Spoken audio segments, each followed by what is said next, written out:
Hey everyone, today we've got a truly queen-size mystery to unravel, so buckle up and don't miss a single detail. After a long calm, she finally gathered her emotions, but reluctantly plopped back in her chair, looking much more relaxed this time. No longer dodging sensitive topics, she shared her deep thoughts. Katie shamed by nude scandal. Jimmy thought he could help. Although she claimed she didn't really like Katie, she certainly didn't want to miss the opportunity, saying, "I just hope we can help each other out. Not everyone is talking about her, you know. So I thought she was kind of a disaster, but she might actually like me." What she didn't see coming was her cleverness backfired when Katie shot back with a snark. "Didn't you say she didn't like her?" While that was true, I didn't think so. No worries, I found my best nude pic. I just casually asked her, "So, you want to hang with her?" And she laughed, saying, "I'm not that strict."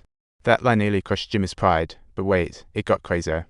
Katie rallied all the girls, roast Jimmy on social media, proclaiming she'd never have any girls like her again. This went too far, igniting Jimmy's. What's haunting is that she came up with a whole self-justifying theory for her actions that night. "I didn't touch her. I might have, but I didn't.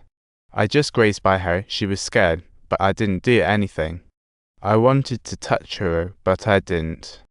I thought other boys would, which made me feel better."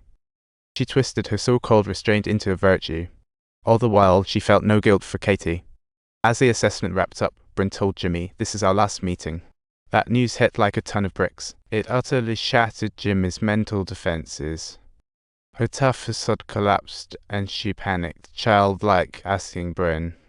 Eventually, as they forcibly escorted her out, all her anger and pleas morphed into a screaming fit for her dad.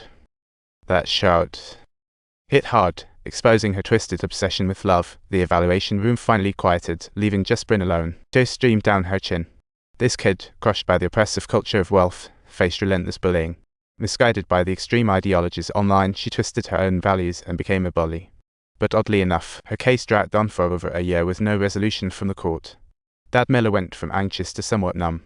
Even getting used to it. Today is her 50th birthday, and her wife sent her best wishes. This companionship was likely the only comfort left.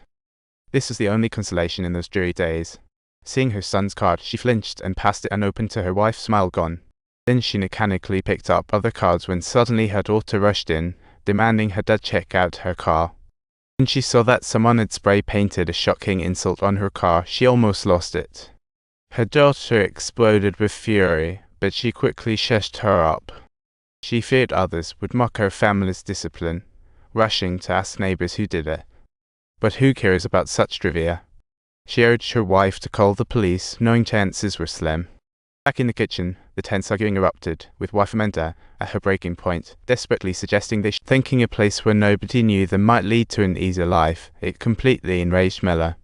She believed staying was their only option, that moving only would embarrass them more and ruin their daughter's future.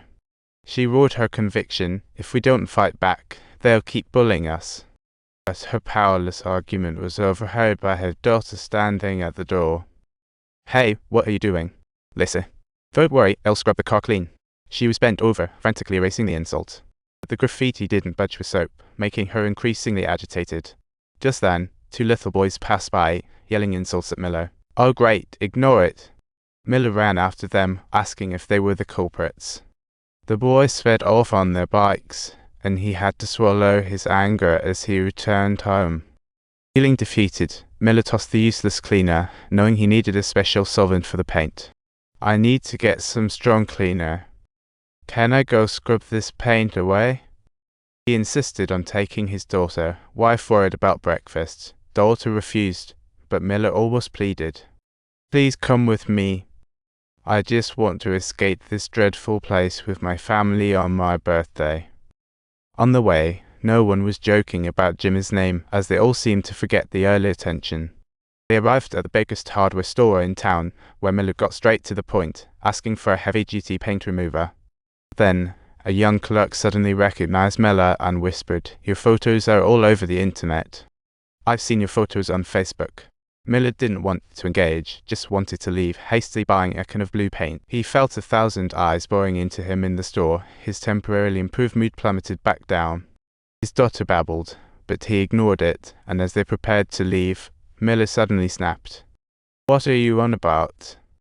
I need the bathroom. Hurry up, hurry."